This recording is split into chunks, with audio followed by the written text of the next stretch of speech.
What's going on, everyone? Welcome back to the Not Odds channel. I've got 5 more tips for you guys to use, this time revolving around your Archer Queen. In the first video I covered 5 tips for the Barbarian King, and this time we're going to go over the most important unit in the game, the strongest unit in the game, which is going to be the Archer Queen. Let's take a look at her stats here. She's at level 75, which is the current max level for the Archer Queen. We've got 814 damage per second, over 3,000 hit points.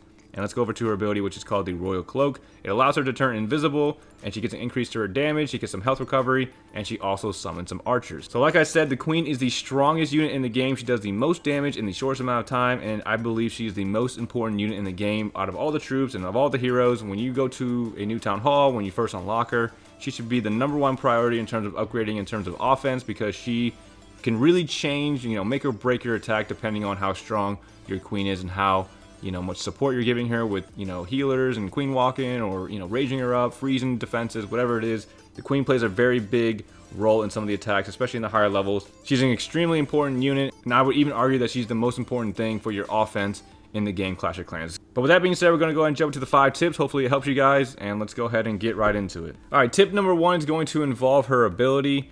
And her ability is, again, the Royal Cloak. She, pops invisible for a few seconds. She summons archers, and she gets an crazy amount of damage increase. All right, so the way you can use her ability, the default way is to, of course, let her health run down and save her, or let the game save her. She pops her ability, she turns invisible. None of the defenses can see her, and she stays alive. She gets a little bit of health back, and she bursts down whatever's near her. The other way you can use her ability is by using it before she gets to that red health, or before she's about to die, and bursting down something specific. Let's say you're Queen charging an Eagle, or your Scattershot, or the Town Hall, and you want to burst it down before the CC arrive, or you want to burst down the CC itself. So you're going to have to pop the ability a lot earlier, depending on what your objective is using the Queen. So if you're Queen charging towards a specific area and you want it to go down before you can start your attack, then that's when you want to pop the ability and burst down that specific area, and then carry on with your attack. It just depends on what your objective is with your Queen. All right, moving on to tip number 2, and I'm just going to say that the last 4 tips, just the majority of the tips itself, revolve around the Queen charging and Queen walking. It's the biggest role she plays. It's like 90% of the time, that's what you're using the Queen for, especially in the higher levels when your Queen's a little bit stronger and you have her,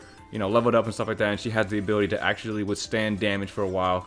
These tips are going to revolve around a lot of Queen walking and Queen charging. Okay, so the second tip is don't use a rage and her ability at the same time if you can help it. Try to avoid using her ability and a rage spell at the same time. When you're doing a Queen walk, or especially when you're doing a Queen charge and you're charging into a very populated area of defenses, she's taking a lot of damage.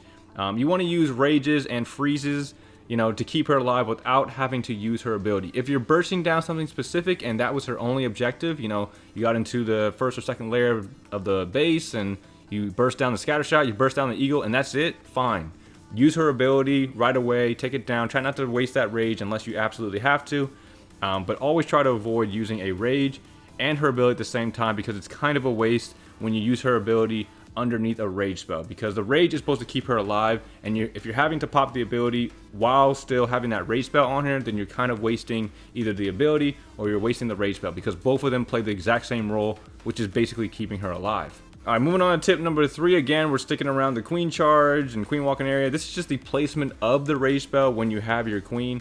Let's say she's Queen charging into the base. You kind of want to place, to get the maximum effectiveness, you want to place the rage spell right behind the Queen. So like place your finger right behind where she's walking, so that way the rage spell encapsulates her, it encapsulates the heroes, and it maximizes the time that the healers are underneath the rage spell. The Queen underneath the rage spell is really good as well, because she gets that buff, she gets that, that damage increase, but it's mainly to keep her alive. The rage spell is mainly to encapsulate the healer, so that way they're doing extra healing towards her. She stays alive, she gets to whatever section of the base she's in, and she can stay alive. So placing the rage right on top of her, or like right behind where she's walking, the radius of the rage spell will keep of course the Queen alive. She'll get a little bit of bonus from the damage and the speed, but of course those healers, when she moves up, the healers will be inside of that rage spell longer, maximizing their healing ability on her and keeping her alive a lot longer.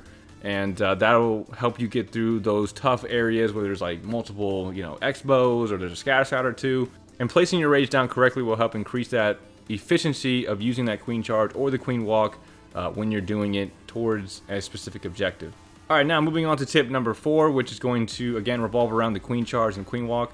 And it's basically just trying to use your Cocoloons and your wall breakers within the rage spell that you use on top of your queen.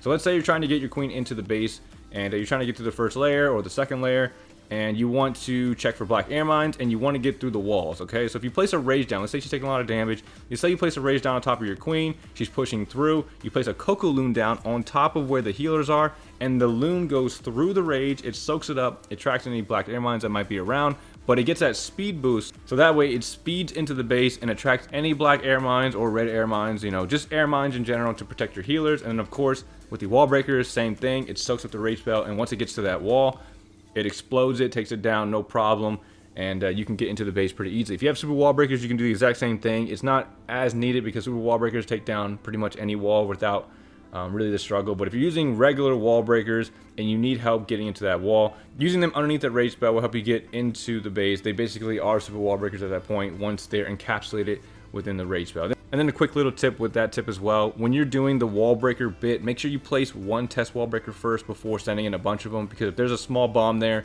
and you send all 6 or all 8 of your wall breakers and they all die, well, there goes your entry. Now you can't get into the base and you might end up failing the attack or getting a 1-star, and that's something that you want to avoid. Make sure to always send a test wall breaker. And then finally, tip number 5, a smaller tip, but just something to keep in mind. I see it happen all the time. I've done it myself, everybody has done it, but just in case you haven't, or you just haven't experienced it yet, when you're doing a queen walk or a queen charge, be careful of where you place your pathing / funneling troops. So let's say your queen is starting up in a specific part of the base, she's starting to queen walk a certain direction, and you're trying to keep her from going to that direction, and you place, like, you know, a wizard down, or maybe like a giant, or maybe you place your king down, and your king starts to take damage, but your queen is not taking damage from any defenses.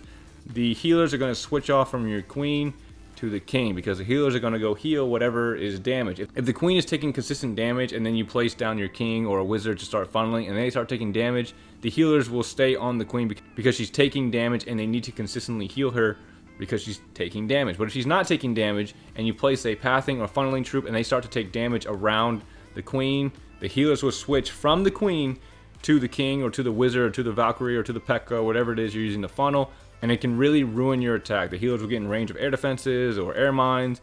The queen obviously will be exposed. You'll have no healers on her. She would be a lot easier to kill, and that's something that you really want to avoid. And with time and practice, you catch on to that stuff, and you're very wary of that. But just in case you didn't know, just be careful when you're starting the queen walk or you're queen charging and she's taking no damage, and then you place troops around her who are taking damage, the healers will switch off from her. But yeah, that's pretty much all I have for the queen here. She's the most important troop in the game, most important unit in the game, in my opinion. So again, just make sure you upgrade her as fast as possible.